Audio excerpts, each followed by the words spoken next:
America की अर्थव्यवस्था तबाही की ओर बढ़ रही है। ये मैं नहीं बल्कि अमेरिकी मीडिया, वहाँ की बड़ी बड़ी क्रेडिट रेटिंग एजेंसियां, वहाँ के बैंक, वहाँ के इन्वेस्टर सभी एक सुर में कह रहे हैं कि हमारी अर्थव्यवस्था तबाही की तरफ बढ़ रही है। वहीं American credit rating agency Moody's जो बताती है कि दुनिया भर की अर्थव्यवस्थाओं की हेल्थ कैसी है और वो कैसा परफॉर्म करेगी, उसी मूडीज के चीफ इकोनॉमिस्ट ने कहा है कि इसकी शुरुआत इसी साल के अंत में हो जाएगी और 2 से 3 महीनों में ही अमेरिका रिसेशन में जा रहा है, यानी कि एक ऐसी खतरनाक मंदी में जा रहा है अमेरिका जो कहीं ना कहीं 2008 जैसी ही होगी। और ये कोई बड़े आश्चर्य की बात भी नहीं है, क्योंकि ट्रंप के आने से पहले भी इनकी इकोनॉमी संकट से जूझ रही थी, क्योंकि इन पर 36 ट्रिलियन का भारी भरकम कर्ज है और ट्रंप ने वादा किया था कि वो इस कर्ज को कम करेंगे, लेकिन उनके आने के बाद से ही ये बढ़ रहा है। वो कैसे, तो ट्रंप ने इसमें घी डालने का काम किया टैरिफ लगाकर,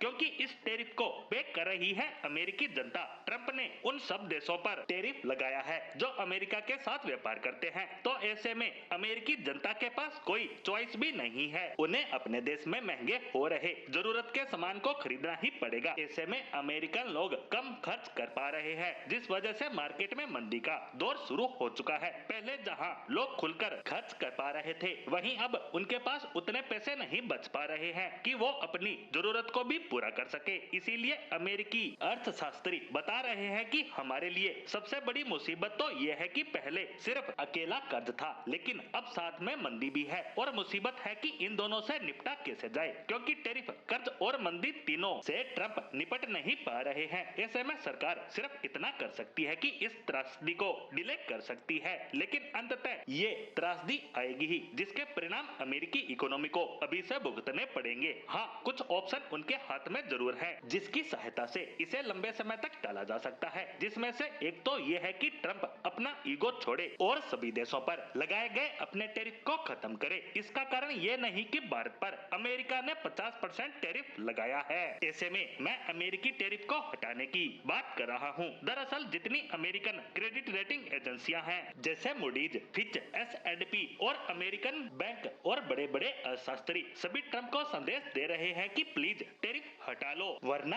हमें बर्बाद होने से कोई नहीं बचा सकता। इसे कम करने से भी काम नहीं चलने वाला, क्योंकि तभी इन्हें टाइम मिल पाएगा अपने कर्ज को कंट्रोल करने का, क्योंकि मंदी और कर्ज दोनों एक साथ आ गए तो अमेरिका की तबाही निश्चित है और इसे रोकने को कर्ज भी नहीं ले सकते, क्योंकि अर्थव्यवस्था से ऊपर कर्ज हो गया तो कर्ज लोगे कैसे। ऐसे में कर्ज और मंदी दोनों को कंट्रोल करना होगा और उसका रास्ता टैरिफ से होकर निकलता है, जिसे फिलहाल ट्रंप छोड़ते नहीं दिख रहे। ऐसे में क्या अमेरिकी अर्थव्यवस्था बच पाएगी, ये तो आने वाला समय ही बताएगा।